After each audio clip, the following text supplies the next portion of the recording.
Bénédiction, 7e strophe. Il joue avec le vent, cause avec le nuage, et s'enivre en chantant du chemin de la croix. Et l'esprit qui le suit dans son pèlerinage pleure de le voir gai comme un oiseau des bois.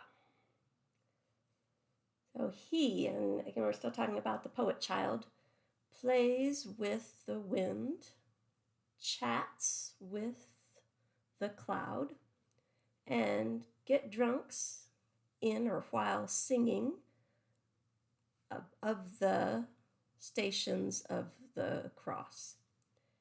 And the Spirit who follows him in his pilgrimage cries to see him happy like a bird of the forest.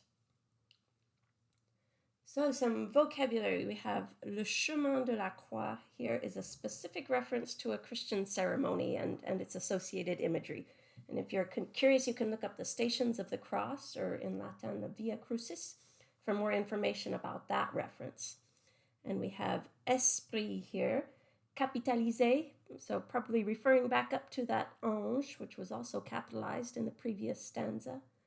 We have pèlerinage, direct translation to pilgrimage, continuing the religious references in this stanza.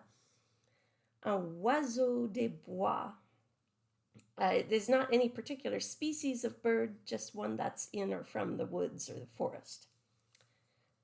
Grammatically speaking, all of our main verbs are in the third person singular active indicative mood here. So we have first up the child who plays, chit-chats, and gets drunk. You recognize this verb from the last stanza.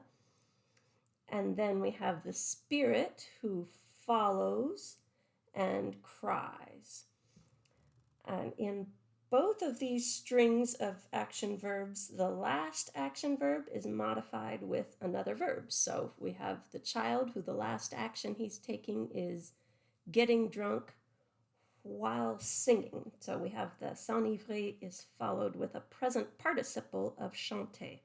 And that en is just in or while or during or in the process of singing.